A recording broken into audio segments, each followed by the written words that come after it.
Bien, j'accueille maintenant sur scène les participants de la table ronde entreprise pour discuter de leurs attentes de leurs attentes et de la façon dont ils anticipent les conséquences de cette nouvelle réglementation.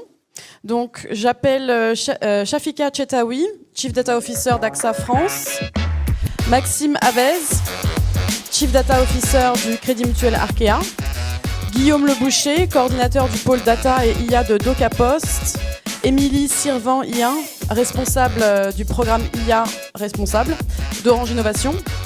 Bonjour à tous. Alors moi, comme vous l'avez dit, je suis Chief Data Officer d'AXA France. Donc vous savez, l'assurance est déjà bien régulée. Donc en fait, nous, on capitalise sur la gouvernance et l'organisation qui existe déjà. Donc pour simplifier la question un peu compliquée, quelles sont les best practices, mais bon, je vais essayer de les résumer en 4 grandes étapes. Ce qu'on fait, c'est déjà premièrement définir la stratégie de la data et l'IA. Vous savez, on ne fait pas d'IA pour IA, et la première chose pour ne pas diverger et ne pas contrôler ce qui se passe, c'est déjà de définir les bonnes règles, hein, l'ambition commune. Donc déjà définir ce que c'est que la stratégie d'IA dans une société, et il faut qu'elle soit en face de la stratégie business. Donc on ne fait pas d'IA pour IA, on l'a fait pour un objectif, et l'objectif, c'est l'objectif de la société. Donc déjà le premier axe, la stratégie. Deuxième axe autour de la gouvernance et l'orga. Donc, comme je disais, on est régulé, on a beaucoup de gouvernance, d'instances de management du risque, du contrôle. Donc, on en profite, on les renforce. Donc, c'était très centré sur la data. Maintenant, elle est centrée sur la data et l'IA. Avec notamment, par exemple, on a créé une gouvernance au niveau du COMEX, parce qu'on sait que ça vient d'en haut, hein, le plus important quand même, dans ces gouvernances, on se voit tous les mois, on revoit tous les projets et on applique les principes directeurs, notamment avec Genia qui vient d'arriver. Il y a vraiment un besoin de plus structurer, plus contrôler ce qui se passe. Par exemple, notamment, on dit on ne fait pas de customer facing avec les LLM aujourd'hui pour ne pas exploser les usages, notamment. Donc, c'est des règles extrêmement simples et basiques qui peuvent paraître du bon sens, mais extrêmement important de les monter au plus haut pour qu'elles soient vraiment appliquées. Aussi, d'un point de vue orga, on a nommé des gens, des Chief Data Officers locaux, donc mes équivalents, le plus proche des domaines, pour qu'on s'assure qu'il y ait des gardiens du temple au plus proche. Donc ça, c'est pour la partie, on va dire, gouvernance orga. Troisième axe, autour de la culture. Il ne faut pas minimiser la formation, accompagner les collaborateurs à tout niveau de l'organisation, parce qu'on doit tous être responsables de l'IA. Il n'y a pas que les data scientists, il n'y a pas que les data engineers, il y a ceux qui demandent de faire de l'IA, il y a ceux qui la consomment, et du coup on a un gros plan de formation avec le groupe sur la Data AI Academy qui doit être vraiment un must-have. Du coup c'est des formations obligatoires pour nous assurer que tout le monde ait compris les enjeux business et réglementaires, parce qu'il y a les deux, trouver le bon équilibre bénéfice, risque, coût, et que tout le monde en soit responsable. Et enfin, le dernier, c'est la partie à laquelle on pense tous directement, c'est le design de l'IA. C'est comment on design un projet d'IA, comment on s'assure que tous les principes directeurs de l'IA Act sont appliqués dans le delivery, que chacun soit responsable dessus. Une best practice extrêmement évidente aussi, éviter de refaire des algos qui existent déjà, éviter de lancer un LLM si la question a été posée, je préfère la stocker, la reconsommer plutôt que relancer, faire de l'éco-conception, du FinOps. Donc bref, les best practices, il y en a beaucoup, j'essaie vraiment de les résumer rapidement, mais j'ai envie de dire, c'est l'IA responsable, c'est vraiment du bon sens et du contrôle. Merci beaucoup pour ces points très, très clairs. Je passe la parole à Maxime Avez du Crédit Mutuel Arkea. Bonjour à toutes et à tous, donc Maxime Avez, Chief Data Officer du groupe Crédit Mutuel Arkea. Donc en termes de bonnes pratiques, je pense que la première, on l'a mis en place il y a quelques années lorsqu'on a créé la structure du coup Data Office, puisqu'en fait on lui a confié 2 missions, une sur la partie innovation et l'accompagnement du coup des cas d'usage de valorisation de données, et puis une autre sur le pilotage d'une initiative transverse qui vise à garantir un usage responsable et transparent des données de nos clients. Donc globalement, au final, sur ce sujet justement d'articuler les sujets liés à l'innovation par l'exploitation de ces nouvelles technologies, et en même temps identifier des chantiers très pratico-pratiques pour engager le groupe effectivement dans cette démarche-là, et dont notamment un des volets est sur l'IA de confiance.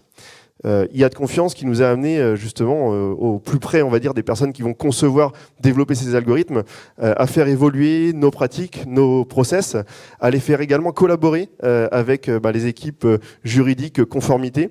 Donc effectivement, ça bouscule, hein, parce que dans les pratiques, on va dire, des data scientists qui avaient, on va dire, plutôt l'habitude de travailler en fait sur leur sujet et globalement, au final, d'avoir la contribution directe à comment est-ce qu'au final je peux aussi m'investir dans le fait d'ajuster mes process et mes pratiques pour justement répondre à ces enjeux du coup de l'IA de confiance, avec notamment aussi une démarche engagée sur la certification et on vise notamment du coup la certification LNE, un sujet qui avait été abordé notamment du coup dans la session du coup de l'année dernière. Ensuite, je pense qu'il y a sur l'IA générative, on voit que ça soulève un certain nombre de questions, effectivement de questions nouvelles, effectivement sur la partie exigence qu'on va avoir vis-à-vis du coup de ces IA génératives. Ça soulève aussi des questions, on va dire, pour pouvoir servir ces modèles-là, hein. C'est un sujet d'un point de vue évolution de la plateforme, ce qu'on appelle nous la plateforme data. Ça a aussi un certain nombre du coup de sujets. Et au final, la conviction, c'est que pour pouvoir anticiper au mieux ces sujets-là, il n'y a pas on va dire, d'IA responsable sans IA maîtrisée. Et donc, c'est notamment on va dire, quelque chose sur lequel on s'est beaucoup investi au travers de travaux de R&D. On a des tests chiffres sur l'interprétabilité, l'explicabilité des modèles. Et c'est aussi des travaux sur lesquels on s'est engagé, hein, notamment cette année, en essayant du coup de travailler à développer nos propres modèles de fondation. Alors, on me demande souvent, mais pourquoi est-ce qu'une banque irait, on va dire, développer son propre modèle de fondation ? Eh bien, au final, tout simplement, alors non pas pour dire que ce sera le meilleur modèle de fondation, mais pour vraiment toucher du doigt de manière très concrète les sous-jacents. Qu'est-ce que cela soulève comme question, justement sur la partie démarche IA responsable qu'on a engagée depuis quelques temps. Qu'est-ce que ça veut dire en termes d'évolution du coup d'architecture ? Et puis au final, cette question-là, on s'est dit, parce qu'on partait vraiment du coup de travaux qui étaient sur des données qui sont open source, sur le fine-tuning de modèles qui eux-mêmes sont open source. On a touché du doigt en fait les enjeux que ça pouvait soulever en termes de sobriété. En ayant des modèles qui soient plus spécialisés en français, on a réussi à réduire drastiquement la taille du coup des modèles. En termes de souveraineté, puisqu'au final, on a bien vu aussi tous les appels à contribution à développer des communs numériques. Donc on a fait le choix d'open sourcer aussi ces modèles-là. Et c'est aussi un moyen de montrer comment est-ce que les entreprises françaises peuvent concrètement aussi s'investir dans cette démarche-là. Voilà. Merci beaucoup. Je passe la parole à Guillaume Le Boucher de DocaPost. Bonjour à tous. Donc, je suis Guillaume Le Boucher, je suis en charge d'un pôle data IA de 400 experts chez DocaPost, donc qui fait partie du groupe La Poste. Je suis ravi de m'exprimer devant vous parce qu'on a lancé plusieurs expérimentations sur la data et l'IA, notamment sur GenAI, donc l'IA générative, depuis le mois de janvier. On a démarré sur ChatGPT. On a, comme l'a dit Maxime aussi, fait du LLM et on travaille avec des solutions françaises. Je suis heureux aussi de saluer Antoine Couret d'Aléa qui est dans la salle et je travaille beaucoup avec Lighton en ce moment. Donc effectivement, quand je vois le débat de ce matin, je suis très aligné sur ce qui a été dit. Mais quand je vais rentrer au bureau avec mes équipes, je ne sais pas ce que je vais leur dire. Soit de tout arrêter, soit de devenir expert en droit, ou de se dire finalement comment on continue le discernement. Moi, ce qui m'intéresse, c'est de dire, effectivement, il faut réglementer. Moi, j'étais un des bons ambassadeurs du RGPD depuis 5 ans, parce que ça a apporté beaucoup. J'espère qu'on prendra le même état d'esprit, qu'on le gardera en tout cas. Et en même temps, il faut toujours susciter l'envie d'essayer de tester. Aujourd'hui, si on ne teste pas, on ne sait pas ce qu'on fait. Et c'est vraiment le cas dans les LLM, parce que déjà, on ne peut pas dire qu'il y a un LLM, il y a plusieurs LLM qui sont sortis. On peut même dire qu'il y en a un qui sort par jour depuis quelques semaines. Et deuxièmement, moi, quand je suis avec mes équipes et que j'essaye de leur dire, écoutez, essayez de nous développer un cas d'usage, derrière, est-ce qu'il se pose la question du droit? Est-ce qu'il se pose la question de la réalité des personnes derrière? C'est vraiment très compliqué. Donc ma première réflexion, c'est de dire qu'il faut toujours rapprocher le droit des experts, il faut les rapprocher encore plus. Je ne sais pas ce que donnera le trilogue cette semaine, je ne sais pas ce que donnera les décisions qui vont être faites. En tout cas, j'espère que chaque partie est écoutée et qu'aujourd'hui, il est important de se dire qu'on ne maîtrise pas tout. Avant la sortie de ChatGPT, je pense qu'on pouvait dire que quand on faisait des algos, on pouvait parler un petit peu de l'explicabilité et de la traçabilité. avec l'IA générative, je ne suis pas sûr qu'on peut dire la même chose. Je ne suis pas sûr parce que j'ai cherché pas mal d'études dessus, à la fois sur notre écosystème européen, sur ce qui se passe au niveau international. Je ne suis pas sûr que tout le monde aujourd'hui peut dire vraiment savoir ce qui se passe dans le traitement algorithmique. Alors, ce n'est pas que moi qui le dis, c'est aussi Yann Lequin qui dit aujourd'hui on est arrivé à une telle profondeur des foundation models qu'on ne sait pas trop ce qui se passe et qu'il y a beaucoup de zones d'ombre. Donc ça, il faut quand même le savoir. Deuxièmement, ce qui me paraît important, c'est de se dire que comment on va rentrer dans cette complexité. Cette complexité, elle ne fait que s'accélérer, que l'IA générative, quelque part, a percuté, on peut le dire comme ça, alors j'aime pas le terme, mais quand même percuté tout ce qui a été fait depuis 3 ans au niveau européen, même au niveau mondial. Les points forts quand même, c'est que on espère que le trilogue, le règlement va sortir d'ici 1 an ou 2. À la Poste, on a créé une charte de confiance et on s'est dit que pour traiter l'IA ou l'IA de confiance, il fallait 3 ingrédients. Le premier, c'est effectivement comprendre le métier des développeurs.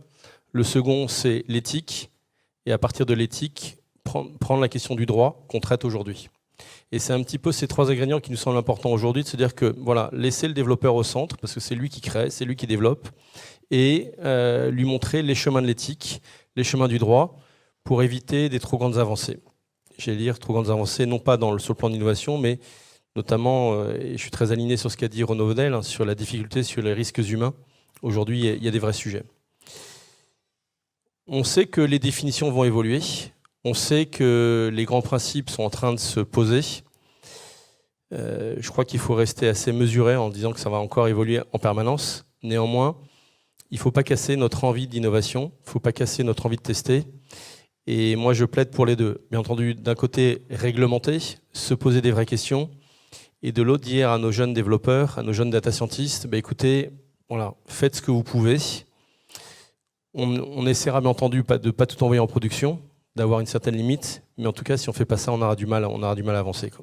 Merci beaucoup. Je passe enfin la parole à Émilie Sirvan-Rien d'Orange Innovation. Oui, bonjour. Alors nous, chez Orange, ça fait aussi un moment qu'on travaille sur l'IA responsable et en fait, on a même commencé en même temps que la stratégie d'IA pour des infrastructures réseau plus intelligentes, l'expérience client réinventée et aussi l'efficacité opérationnelle. On a aussi, par exemple, contribué au groupe d'experts européens qui ont créé les premières lignes directrices éthiques pour l'Europe.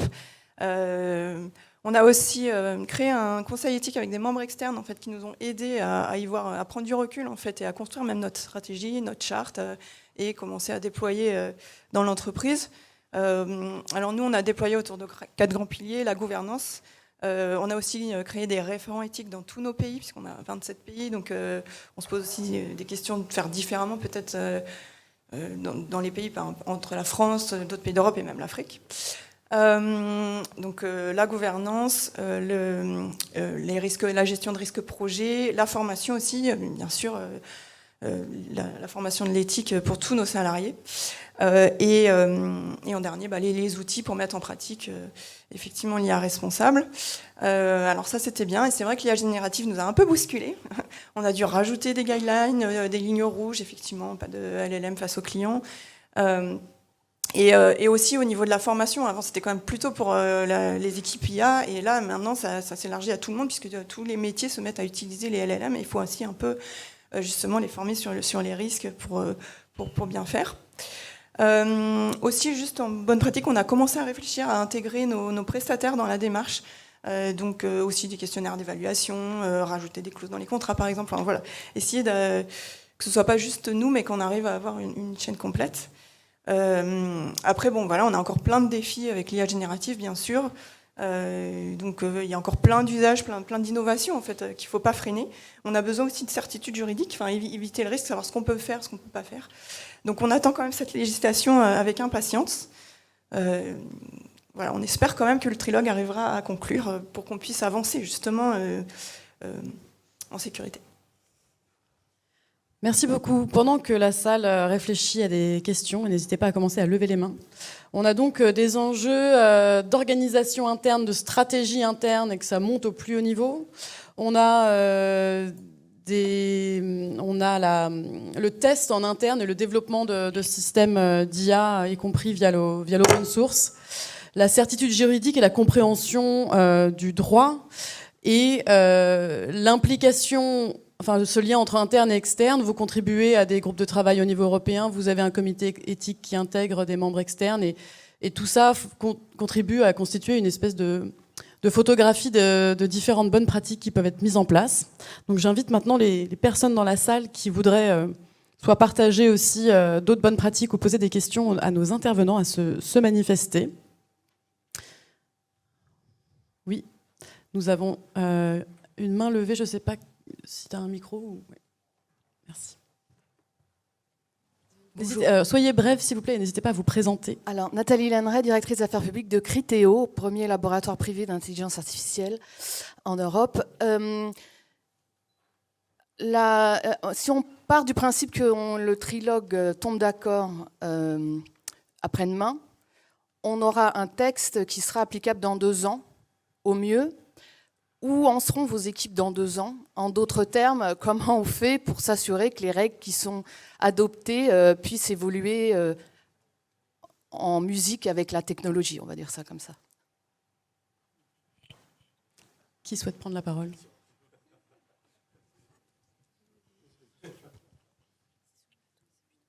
Donc on va créer nous une task force entre juristes et opérationnels pour échanger, pour interpréter aussi le texte parce qu'on a encore plein de questions pas très claires. Et puis évidemment les technologies vont continuer. Nous on fait plein d'expérimentations, donc ça on va pas le freiner. Par contre on va essayer effectivement de plus se questionner pour être bien sûr compliant. Je vais essayer de faire une réponse courte en 2 choses. Il y a 20 ans, le logiciel, on changeait de version tous les 5 ans. Le logiciel sortait pendant 5 ans, il ne changeait pas trop. Il y a 10 ans, c'était tous les 3 ans. Et aujourd'hui, dans l'IA, c'est tous les 3 mois ou les 6 mois. Ça vous laisse mesurer le nombre de versions qui vont passer le temps que le règlement arrive. Première chose. Deuxième chose, alors, il y aura toujours des écarts entre ceux qui développent et le droit. C'est comme ça, c'est notre métier, c'est l'innovation. Bon, est-ce que c'est si grave? En revanche, moi, je pense que c'est quelque chose qu'il faut redire et qui n'a peut-être pas encore été assez dit ce matin, c'est ce que là, on va réglementer une technologie ou travailler sur des usages. Donc vous aurez compris que je suis pour la réglementation des usages et que la technologie, ça va être très dur à la fois déjà par principe de réglementer une technologie. Intellectuellement, ça veut dire beaucoup, même dans nos civilisations d'aujourd'hui. Et deuxièmement, est-ce qu'on arrivera? Ça sera un vœu pieux, quoi. Très bonne question déjà. Personne ne sait, je pense, clairement. Dans 2 ans, regardez avec Genia, il y a 1 an, on pensait tout maîtriser avec Genia, on ne maîtrise plus rien. Moi, j'espère juste que ce texte-là sera clair, qu'il sera opérationnel, qu'on fera la différence entre tout ce qui est expérimentation et prod pour ne pas tuer l'innovation, ça c'est extrêmement clé. Et j'ai une démarche plutôt positive et optimiste de la chose. Donc j'ai envie de dire, si on applique les bonnes pratiques et on est responsable et qu'on n'a pas envie de subir ce qu'on fait à nos clients nous-mêmes, je pense qu'on arrivera à trouver les bonnes best practices. Est-ce qu'on sera 100% compliant? C'est ce qu'on va essayer de faire. Mais en tout cas, c'est en essayant et en embarquant tout le monde dans la société autour de ces sujets et en acculturant qu'on va y arriver. Pour ma part, je trouve que, au final, je crois beaucoup dans les démarches justement de certification, parce que dans ce chemin, en fait, on a vu déjà, en se basant sur des corpus normatifs, on a vu déjà tout ce que ça pouvait du coup engendrer. Ça nous a permis encore une fois de faire évoluer des process, des protocoles, des outils aussi en fait, parce que rien que dans l'outillage du data scientist, dans le développement, dans la mise en place de socles qui permettent justement de répondre au mieux justement à ces enjeux et à l'échelle. Et donc au final, c'est de se préparer au mieux et on voit bien qu'en se basant sur ces exercices-là, on arrive déjà à faire évoluer les choses. Alors effectivement, dans 2 ans, où est-ce qu'on en sera, c'est difficile du coup de le savoir précisément. Mais en tout cas, il y a déjà des clés pour justement l'anticiper au mieux et être au plus près à cette échéance. Merci beaucoup. D'autres questions?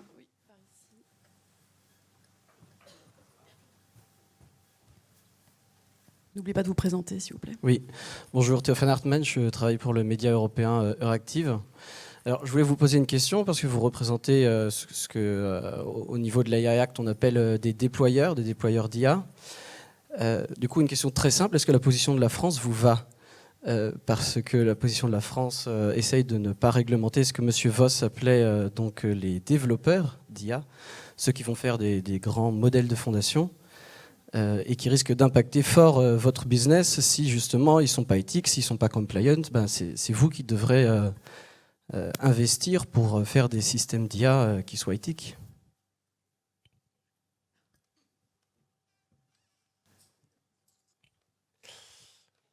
Alors, moi, je vous dirais qu'elle nous ira une fois qu'on aura vu le texte et qui aura gagné. Enfin, moi, je suis entre les deux, c'est-à-dire que aujourd'hui, tout le monde utilise des grands mots, l'éthique, la réglementation.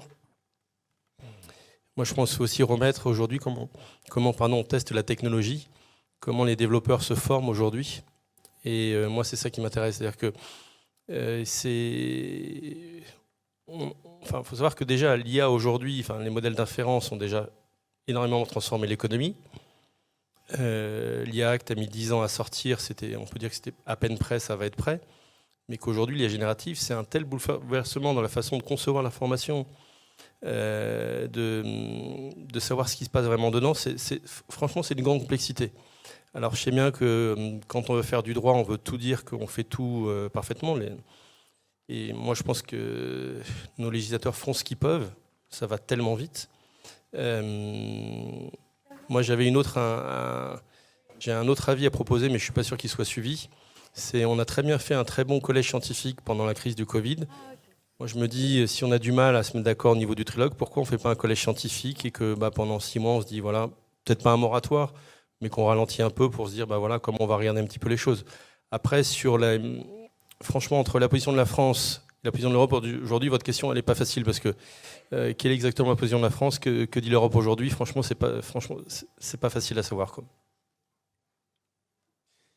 Peut-être un élément, c'est-à-dire que on parle aussi du coup de finalité de traitement. L'utilisation de ces modèles de fondation, ils se font dans des contextes du coup de cas d'usage. Et fonction aussi de ce qu'on va vouloir explorer, on a possibilité également de mettre un certain nombre de garde-fous. C'est-à-dire que il y a des mécanismes de Retrieval Augmented Generation, c'est-à-dire que de baser les réponses uniquement sur un corpus documentaire qu'on maîtrise, le fait de mettre ce qu'on appelle aussi des guardrails. Alors je suis désolé, il y a peut-être des terminologies qui sont peut-être parfois un peu techniques, mais c'est contrôler la réponse qui va être apportée avant du coup de la restituer. Donc il y a aussi un certain nombre de mécanismes où globalement on peut mettre un certain nombre de garde-fous en place.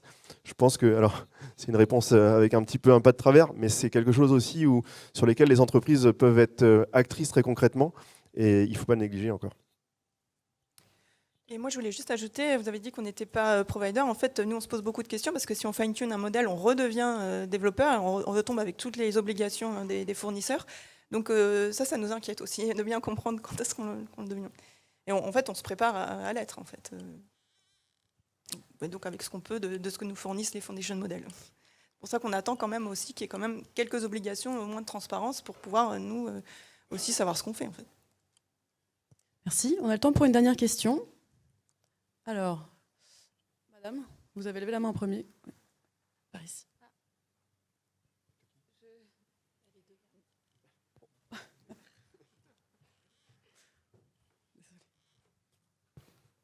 N'oubliez pas de vous présenter, s'il vous plaît. Oui, merci. Déjà, merci pour cette table ronde, super intéressant. Jeanne Bénis, je suis côté Bouygues Bâtiment France. Et moi, la question que je me posais en vous écoutant, c'est plutôt votre organisation interne. Donc, vous l'aviez dit, pour avoir le juridique qui travaille de concert avec les développeurs, on le met au niveau du COMEX, on met les juristes qui vont un peu poser le cadre pour les développeurs. Mais avec tout ce qui est Generative AI, on a vu, vous l'avez aussi dit, que ça s'ouvrait à tous les métiers dans l'entreprise. Donc, à part la formation, est-ce que votre organisation va un peu changer pour être sûr qu'à tous les niveaux, on respecte un peu l'IA Act et les règles de conformité? Merci. Je le mentionnais rapidement, oui, exactement. L'organisation doit aider. Est-ce que c'est un facteur, c'est une condition nécessaire et pas suffisante, bien sûr. Mais en tout cas, oui, l'organisation évolue.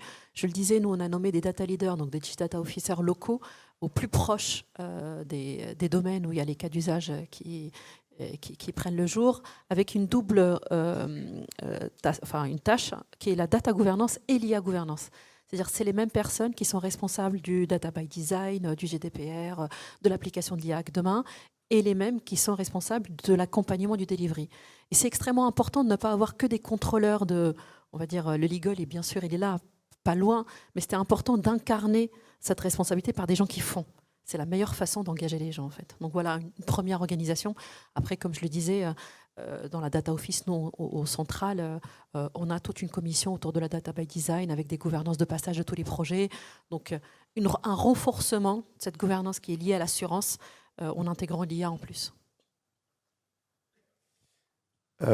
La façon dont on a pris le sujet, c'est que assez rapidement, en fait, on a présenté ce sujet-là en comité innovation, qui est un de nos comités de direction générale, donc globalement une émanation de notre comité exécutif. Et en fait, ce qu'on a demandé, c'est de mettre en place du coup une task force pilotée par le Data Office, mais associant à la fois du coup le relais auprès de tous les métiers effectivement du coup de l'organisation, pour vraiment plutôt parler cas d'usage, cartographier justement ces cas d'usage.